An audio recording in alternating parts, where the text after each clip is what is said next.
relatives, they told my husband that as it is like this marriage is not going to hold.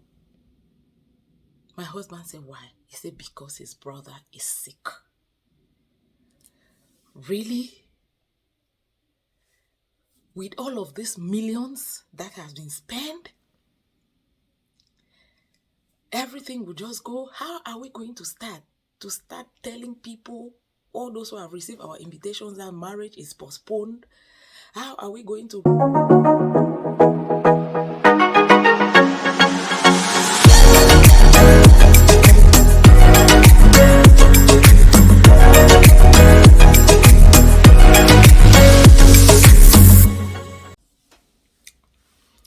Hi fam, it's your girl Bella again. This is Bella Auntie and Family Channel. In case you don't know, thank you very much. I am so excited with you guys. I am so excited for all the love, for all the appreciation, for all those who are watching. I can see a lot of views, a lot of people watching. Please do me a favor. Just do me a favor. Just do me a favor. Subscribe to my channel. It's not going to cost anything. Just click the red button, subscribe, and that will just be all. Share to friends. Watch my videos. Share to friends. Please do me that favor. Thank you very much. I'm so happy for those who have subscribed. I'm so happy for those who are watching. I feel honored. I'm so happy for those who take their time to share. Thank you. That's just the love that you people have for me. I don't have anything to give to you back, but just to say thank you. Thank you very much. Please subscribe. Okay, guys, today is Sunday. I'm just coming back from church with my family, and I was so blessed. The sermon was so, in fact, the service as a whole was so awesome. I hope you guys are doing great today. I greet you according to the time that this video is going to meet you. All right, guys. In my last video, I promised, like I said, that I made a hard decision to get married while my father was in the mortuary. And I promised that we are going to continue this story. Please, if you want to continue getting this story till we get to the end, just do me that favor to subscribe to my channel and turn on the bell so that you'll be notified and you can watch my video and then share to friends. Thank you very much. I'm grateful. Okay, guys. So I will just start by saying that my husband, I was separated with my husband. We were separated, not like we lived apart for 4 years because he traveled out of the country in 2008. So he was living in the United States of America and I was living back home in Cameroon. He visited 2010, went back. When he went back, we started planning on how we'll get married, even though we had done the introduction and the like before he could travel. But we had not done our blessing, signing, and all of those things. So when it came 2010, he went back. We started planning on how we're going to do that in 2012 when he visits again. So it was time for us to start doing that preparation. That was in March 2012. So it was so painful because my father was the chief organizer for my wedding. My father was a very sociable person. My father was that kind of person, when he steps his foot anywhere, everybody around there will love him. I am the first child of my father. So my father was so excited. He was filled with joy. He was overwhelmed that his first child, his daughter, is getting married. He was that kind of person that we call him Shosho. In the house, we used to call him Shosho. We had a name that we're calling him Pashwang. So My father was like that. He will call my cousin. He had one of my cousins will call my cousin and say, you know what? For this Coco's wedding, because they call me a pet name from small thing. Now some people still call me that name Coco. He says, for this Coco wedding, you know what? I'm going to send you. You go to Nguti. You will buy bush meat, and I will use that bush meat. I will give you money. This amount you buy a lot of bush meat. You buy plantain. That bush meat, I'm going to use it to entertain my visitors that will come out of the town, those who will come from Bamenda, those who come from Yaoundé. That's the reception that I will give to them, and so on. So he was making all those kind of plans. Little did he know that he was not going to attend that wedding. Okay, guys, that was it. He wasn't sick. It all happened like a surprise for us. 2 weeks before my wedding, my father suddenly fell sick. This kind of ailment we had never seen before. We could not understand. We did not understand it. We rushed him to the hospital. He stayed there Friday, Saturday, Sunday. Monday, they sent him back home. He came back home. He stayed for like 2 days. No, he was not going. We had to take him back to the hospital. I said, oh God, what is this? At this point, it was just like we were just at the junction of confusion. What are we going to do at this point? I still kept on sending out my things. At this point, we had already done everything. We had sent out all invitations. Invitations came from abroad. We had already shared out. By mid-April, all my invitations were out.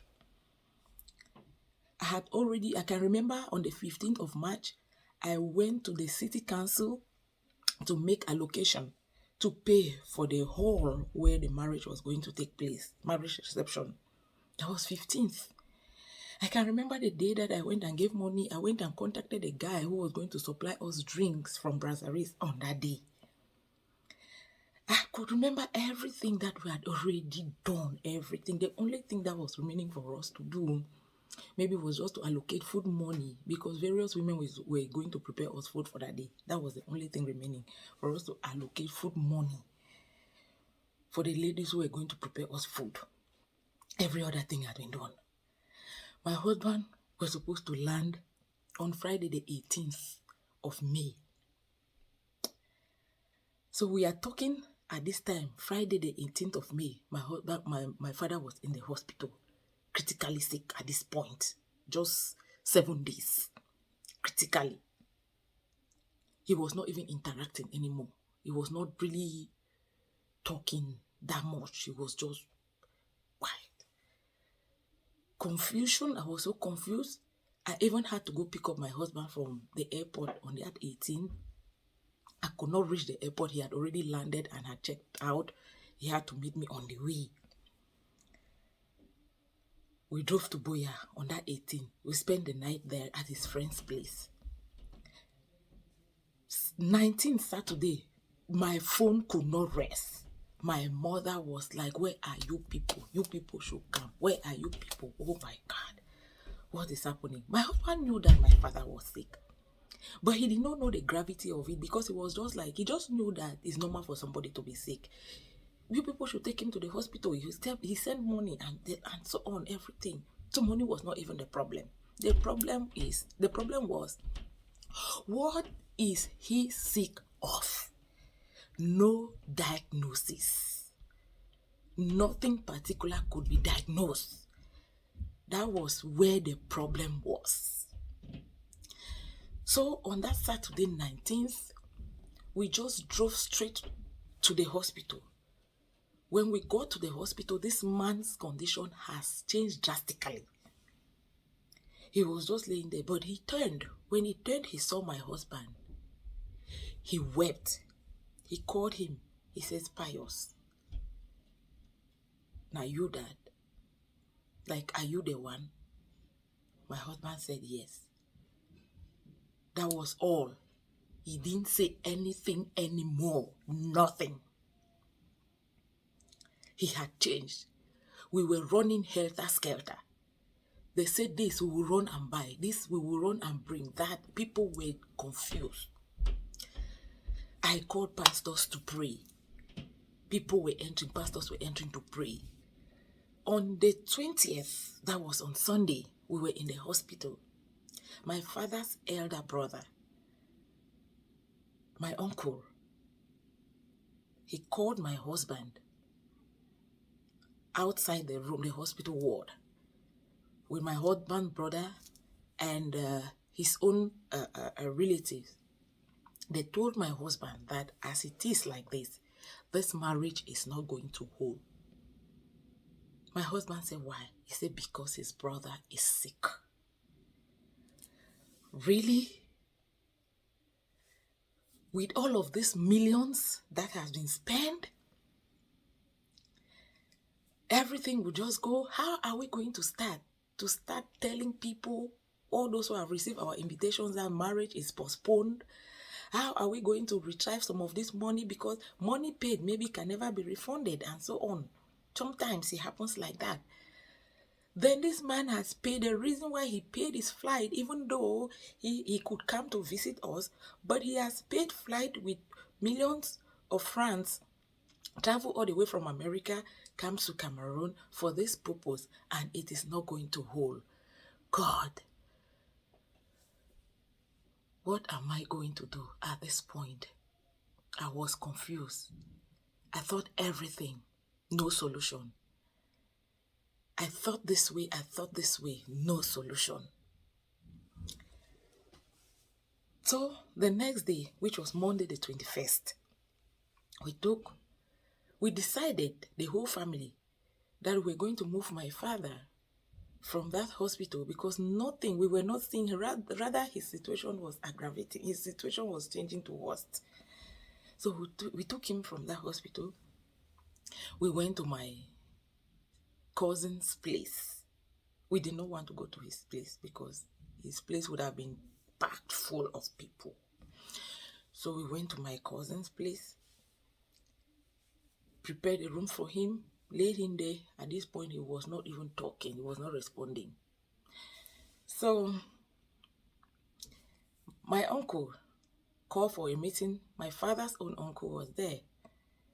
They called for a meeting. In fact, family members, those who can say things in the family and we follow, they were all there. So we sat in this room where my father was laying on the bed, like a family meeting. And then they have thought about it at this time.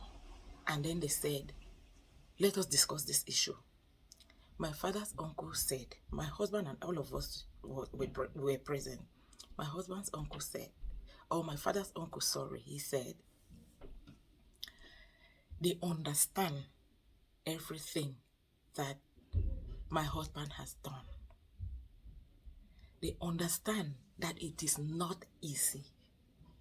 But at this point, he wants to suggest that while my father's uncle, and my mother will be looking after my father, we should go ahead with our planning and get married on that 25th and 6th.